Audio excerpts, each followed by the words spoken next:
BNN, KP astrology and marriage astrology courses के लिए आप रजिस्टर करें 9013798899 पर। हेलो नमस्कार दोस्तों, मैं आपका एस्ट्रोलॉजी फ्रेंड डॉक्टर मोहित जोशी आप सभी का स्वागत करता हूं मेरी स्पेशल सीरीज कन्फर्मेटिव सूत्रस में। अभी मैंने जितने भी वीडियोस डाले हैं उसमें बहुत सारे सूत्र डाले हैं।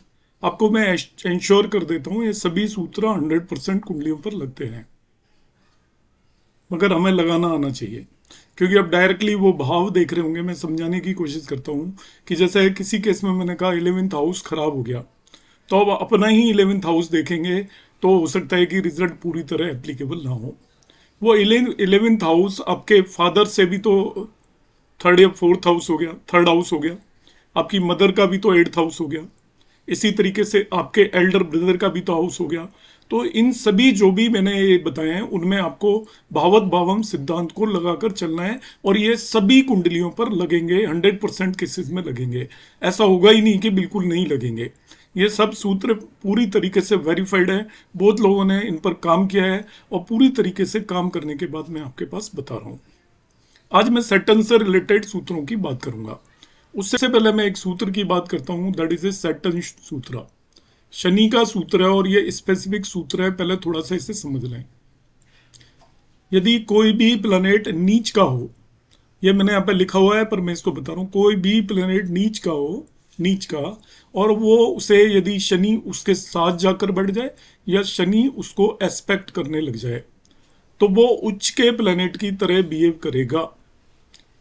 Any planet in its fall, fall means यहाँ पे नीच का है, एसोसिएटेड टू सैटर्न और एस्पेक्टेड बाई सैटर्न, तो उसकी फर्स्ट हाफ लाइफ में, जैसे उस पर्सन ने 70 साल जीना है, 60 साल जीना है, तो पहले 30 साल वो उच्च की तरह काम करेगा और अगले 30 साल वो नीच की तरह काम करेगा, क्योंकि एक्चुअल में वो नीच का ही है, मगर सैटर्न के देखने की वजह से उसका behaviour first half of life में बदल जाएगा। मैंने प्रीवियस वीडियो में उच्च पर सिमिलर कंसेप्ट बताया था सैटर्न का, कि कोई भी प्लेनेट यदि उच्च का है और उसे शनि देख ले तो पहली हाफ लाइफ में वो नीच के प्लेनेट की तरह एक्ट करेगा और नेक्स्ट हाफ लाइफ में उच्च के प्लेनेट की तरह एक्ट करेगा। तो यहाँ पर यदि कोई भी प्लेनेट यदि नीच का है और उसे शनि देख ले तो फर्स्ट हाफ लाइफ में उनको वो जिस भाव में बैठा है और जिन भावों का लॉर्ड है उससे रिलेटेड एक्सीलेंट रिजल्ट मिलेंगे, पूरी प्राप्ति होगी। मैं इसको समझाता हूं। देखिए यहां पर हम देखते हैं कि मार्स नीच का होकर बैठा हुआ है 4 साइन में, कैंसर साइन में मार्स नीच का है और उसके साथ सैटर्न आकर बैठ गया है। सैटर्न यहां पर आके बैठ गया तो भी ठीक है, यदि उसको सैटर्न कहीं से एस्पेक्ट कर रहा होता तभी भी। अब होगा क्या कि जो मार्स जिस साइन में बैठा है 4 साइन, और मार्स की लॉर्डशिप के भाव 1 और 8 साइन का लॉर्ड होता है, मतलब चौथा भाव और 11वां भाव, तो इसको नेटिव को फोर्थ भाव, 7वें भाव और 11वें भाव के उच्च जैसे रिजल्ट मिलेंगे अपनी जिंदगी की फर्स्ट हाफ लाइफ में, और सेकंड हाफ लाइफ में वो क्योंकि ये नीच का है तो नीच जैसे रिजल्ट देगा। आई एम अगेन रिपीटिंग, फिर से मैं बता रहा हूं कि यदि कोई भी ग्रह यदि नीच का है उसे शनि या तो देख ले या उसके साथ वो एस्पेक्ट में आकर बैठ जाए, तो वो ग्रह जिस भाव में बैठा है और जिन भावों का स्वामी है उन भावों से रिलेटेड उच्च के रिजल्ट देगा उस नेटिव की पहली हाफ लाइफ में, आधी जिंदगी में, और दूसरी आधी जिंदगी में वो वापस से नीच के रिजल्ट देगा। जो भी सुख सुविधाएं उसे मिली हैं उस प्लेनेट की वजह से उन भावों की, दूसरी हाफ लाइफ में वो उससे छिन जाएंगी। नेक्स्ट सूत्र की बात करेंगे, ये भी शनि के सूत्र है, तो मैंने शनि के सूत्रों को लेकर ये पूरा वीडियो है।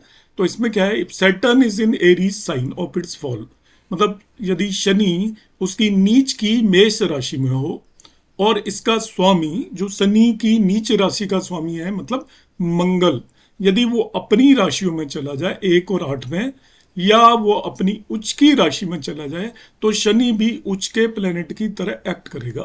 देखिए बिल्कुल न्यू रूल है, बहुत कम लोगों ने सुने हैं। शनि जब नीच की राशि में है तो वो मंगल की राशि में होता है, तो उसकी नीच की राशि का स्वामी मतलब मंगल या तो स्व राशि में हो जाए या उच्च की राशि में हो जाए, तो शनि भी उच्च की तरह बिहेव करेगा। इसको मैं यहाँ पर कुंडली में समझाता हूँ। इस कुंडली को देखिए, यहाँ पर 1 साइन के अंदर सैटर्न शनि बैठा हुआ है, तो इसका स्वामी कौन हुआ? मंगल। अब इसका स्वामी मंगल यदि 1 साइन में आ जाए, 8 साइन में आ जाए या 10 साइन, इन तीनों में से किसी भी राशि के अंदर आ जाए, शनि की नीच की राशि का स्वामी अपनी स्वराशि या उच्च की राशि में जाकर बैठ जाए, तो नीच का स्वामी शनि भी उच्च का हो जाएगा। इस केस में तो ये नीच भंग हम बोलते ही हैं वैसे ही। यदि शनि यहाँ पर और यहीं मार्स बैठ गया तो नीच भंग है। मगर यहाँ पर मैं दूसरा रूल बता रहा हूँ कि शनि नीच का है और इसका स्वामी मंगल या तो स्वराशि में मतलब 1 और 8 साइन में हो या उच्च राशि 10 साइन में हो, तो ये शनि उच्च के शनि की तरह आपके रिजल्ट देगा थ्रू आउट लाइफ, तो उच्च का हो जाएगा। देखिए, इसको एक तरीके से आप नीच भंग भी मान सकते हैं। तो नीच भंग तभी भी हो जाएगा यदि शनि अपनी नीच की राशि में है और उसका डिस्पोजिटर मतलब उसका स्वामी मंगल अपनी राशि या उच्च की राशि में हो, तो शनि उच्च की राशि की तरह बिहेव करेगा। नेक्स्ट कॉम्बिनेशन देखिए, नेक्स्ट सूत्र of Saturn. If Saturn is in its high sign, high का मतलब है उच्च, 7 राशि में हमें पता है लिब्रा या तुला में वो उच्च का होता है, and sun is in its opposition in his high sign 1, Surya भी उससे अपोजिशन में हो और अपने हाई साइन में हो। तो सूर्य का हाई साइन मेष राशि होता है, तो कहने का मतलब है शनि भी अपनी उच्च राशि में है और सूर्य भी उच्च राशि में है, तो डेफिनेटली वो दोनों एक दूसरे के अपोजिशन में होंगे, तो दोनों ही नीच के ग्रहों की तरह बिहेव करेंगे। वो उच्च के नहीं रहेंगे, वो नीच के हो जाएंगे एक दूसरे के एस्पेक्ट की वजह से। आप ऐसे समझ सकते हैं। देखिए, शनि किसी भी कुंडली में, ऐसा मान लीजिए, सिंपल कर देता हूं इस रूल को, शनि और सूर्य दोनों ही किसी कुंडली में उच्च के होकर बैठे हों, तो वो डेफिनेटली एक दूसरे के अपोजिट ही होंगे, क्योंकि शनि उच्च का है तो वो 7 साइन में होगा और सन उच्च का है तो 1 साइन में होगा। तो दोनों उच्च के जिस भी कुंडली में बैठे हों वो नीच के ग्रहों की तरह रिजल्ट देंगे। अब देखिए क्या होता है, सपोज किसी की कुंडली में शनि उच्च का है और वो योग कारक है और उसके दशा आई और रिजल्ट खराब आए, तो बहुत सारे लोग कहते हैं कि ये मेरी तो शनि की दशा तो योग कारक था, तो इसने मुझे बर्बाद कर दिया।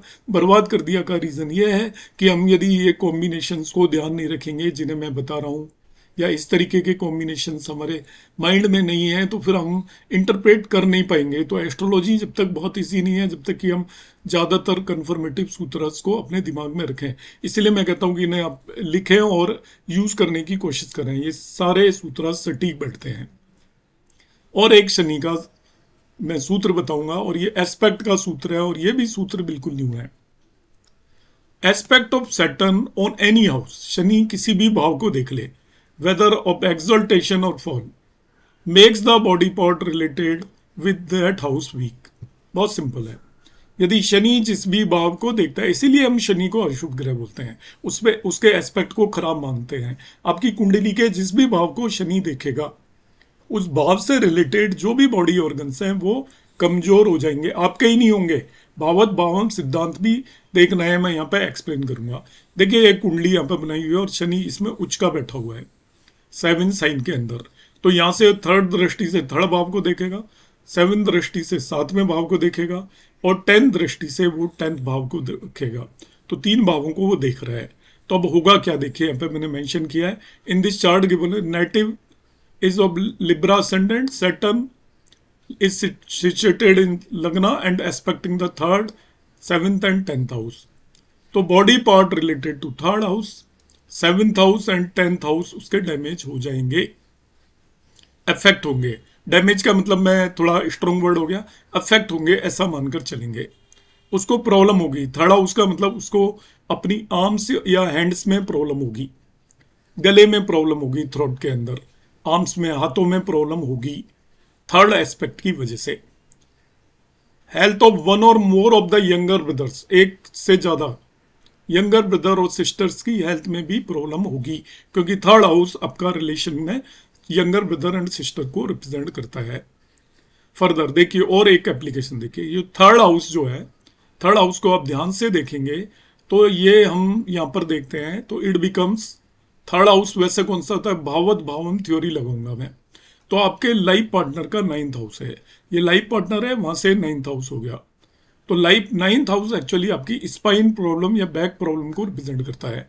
तो यदि आपका सैटर्न लग्न में बैठा है तो आपके स्पाउस की स्पाइन में या बैक बोन में प्रॉब्लम होगी, बैक में दर्द की शिकायत होगी, आप इसे लगा के देखें, बहुत सारे लोग लगाते नहीं हैं।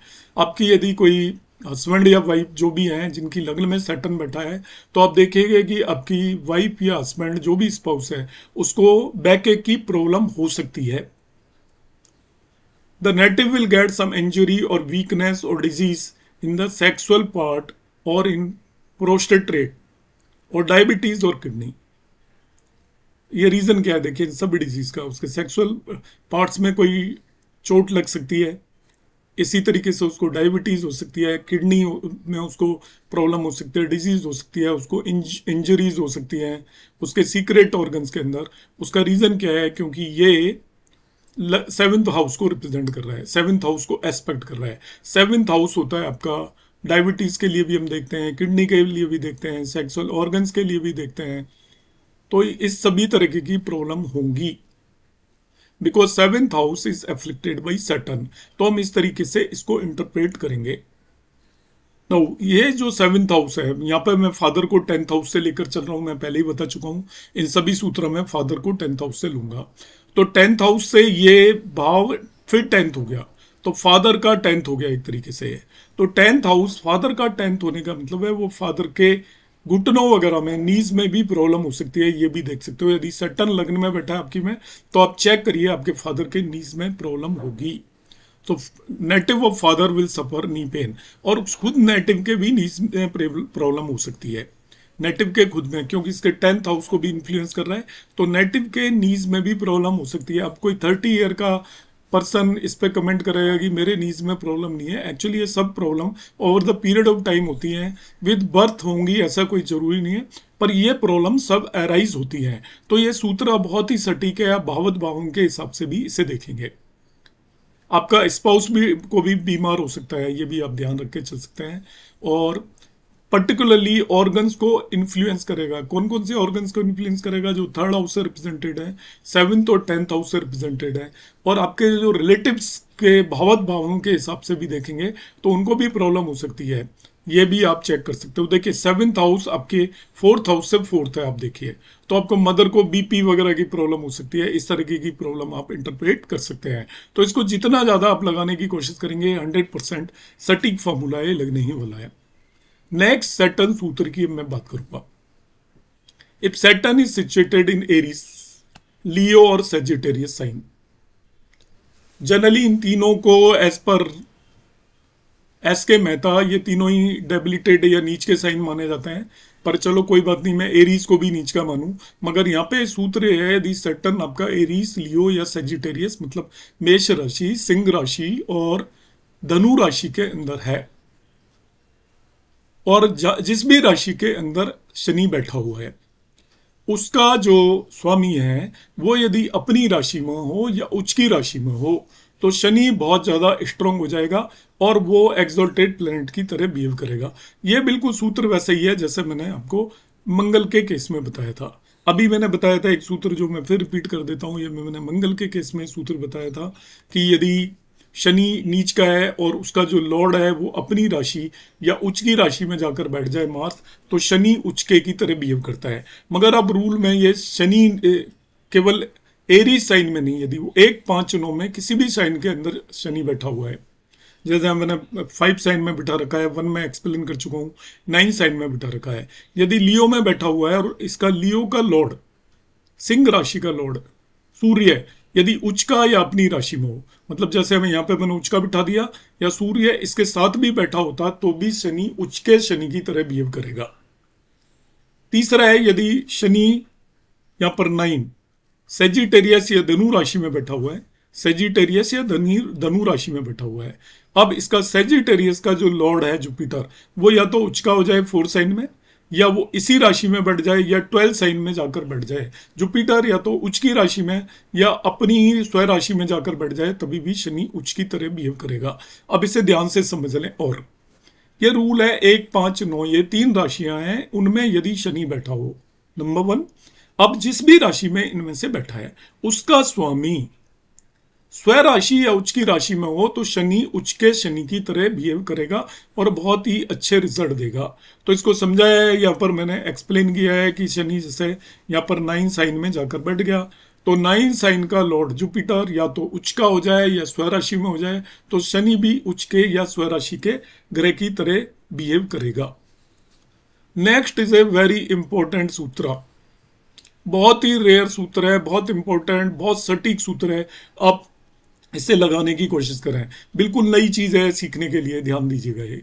और एक सब कन्फर्मेटिव सूत्र है, इनका कोई एक्सेप्शन नहीं है, सभी कुंडलियों पर लगते हैं, आपको लगाना केवल आना चाहिए। क्या कर रहा है देखिए, the house that falls in between the third aspect of Saturn becomes very weak. ध्यान से समझें, शनि है यहां पर और वो तीसरा एस्पेक्ट यहां पर डाल रहा है, इसके बीच में जो भी हाउस भाव आएगा वो एकदम कमजोर हो जाता है, इसमें जो ग्रह बैठा है वो भी कमजोर हो जाता है।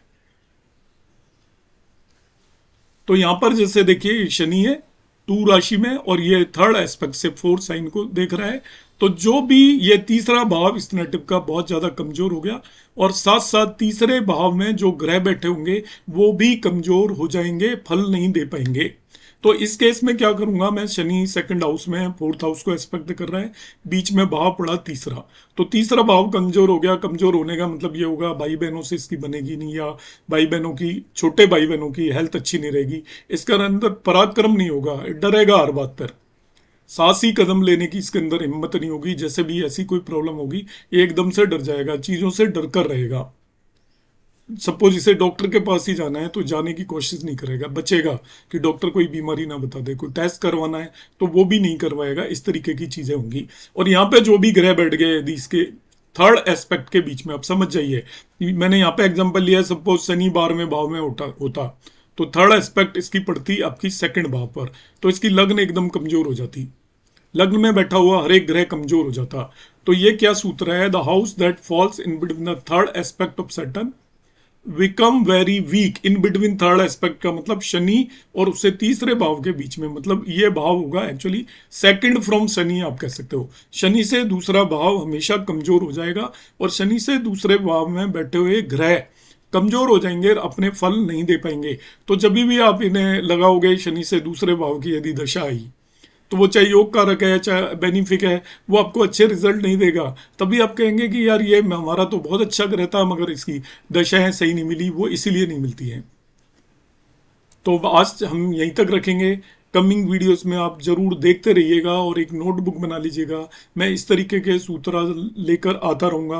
अभी कुछ दिन तक मेरी ये सीरीज चलती रहेगी, अभी मैं कमिंग डेज में मैरिज से रिलेटेड बहुत इंपॉर्टेंट सूत्र लेकर आने वाला हूँ, जिससे मैरिज कैसी होगी, मैरिड लाइफ कैसी होगी, उस पर मैं इसमें प्रकाश डालने की कोशिश करूँगा। नमस्कार, धन्यवाद, जय श्री राम।